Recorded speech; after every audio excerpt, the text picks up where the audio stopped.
os cientistas foram solicitados para contribuir novas políticas públicas. Isso, para mim, foi algo assim, um reconhecimento do nosso fazer, né, para poder contribuir politicamente, né, para as novas pautas.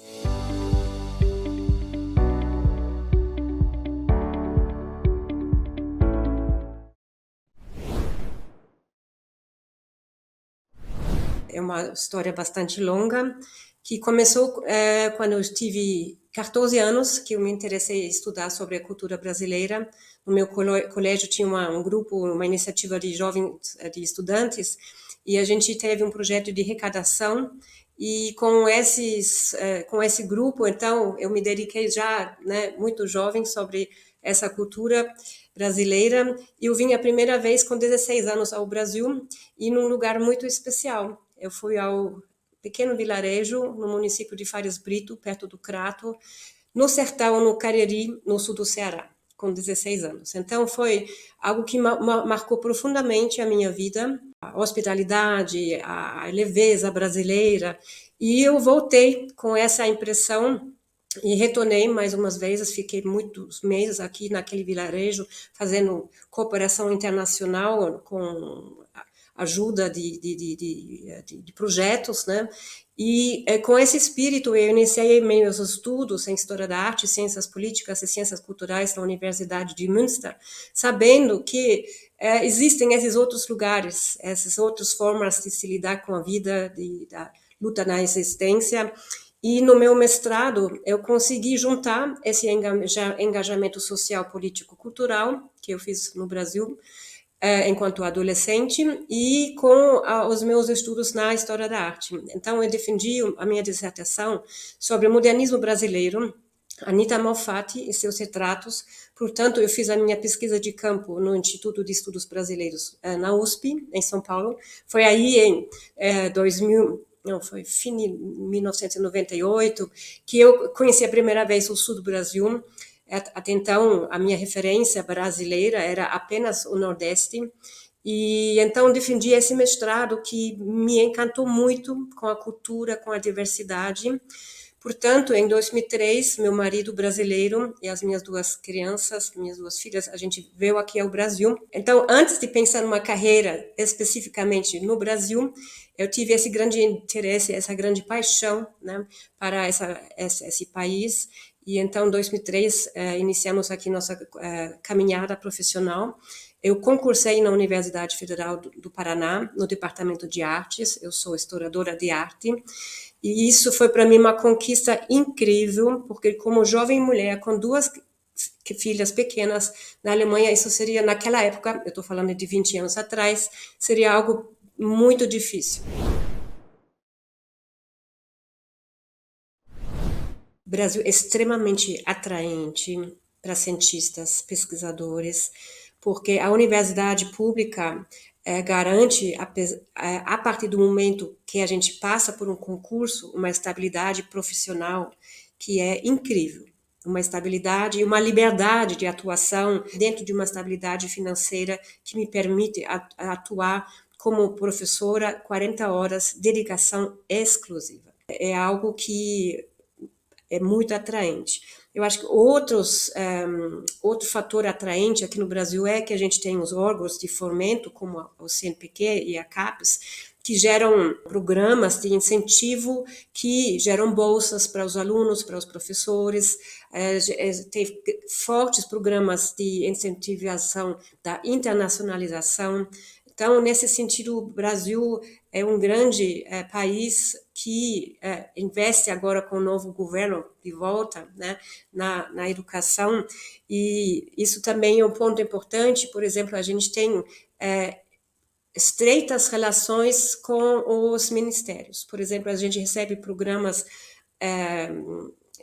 já na transição do governo, muitos colegas nossos de todas as federais foram chamados para os grupos de transição para estabelecer novas pautas políticas, seja no MINC, seja no MEC, né? Então, os cientistas foram solicitados para contribuir novas políticas públicas. Isso para mim foi algo assim, um reconhecimento do nosso fazer, né, para poder contribuir politicamente, né, para as novas pautas. E esse reconhecimento eu consegui construir durante esses 20 anos na minha atuação aqui, com vários parceiros locais. Por exemplo, um parceiro muito específico foi a Bienal Internacional de Curitiba.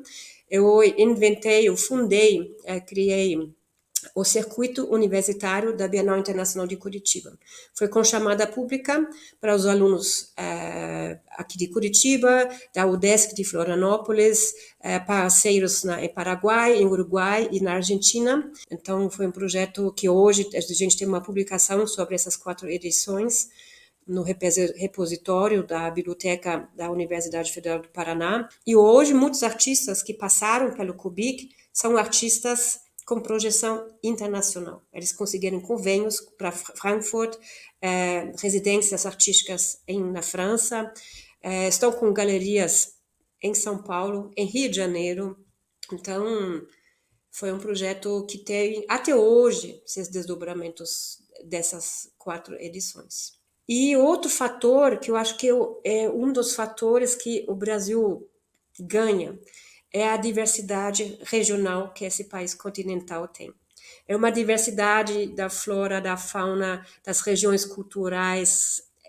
Então, isso abre um leque, seja de qualquer área de conhecimento, de uma diversidade que a gente só pode explorar, porque há muito a pesquisar, estudar e a aprender aqui, né? E o Brasil também, se não me engano, eu li esses dias, é o segundo, terceiro país mais digitalizado. Então, tudo que a gente resolve das burocracias, eu sou Gov, aquele aplicativo, né? Então, são facilitações, é um avanço tecnológico que hoje o Brasil oferece, que, para mim, enquanto que começou 20 anos atrás, que acompanhou esse país por 2 décadas, né? O Brasil é um país muito atraente, sim, para essa comunidade acadêmica.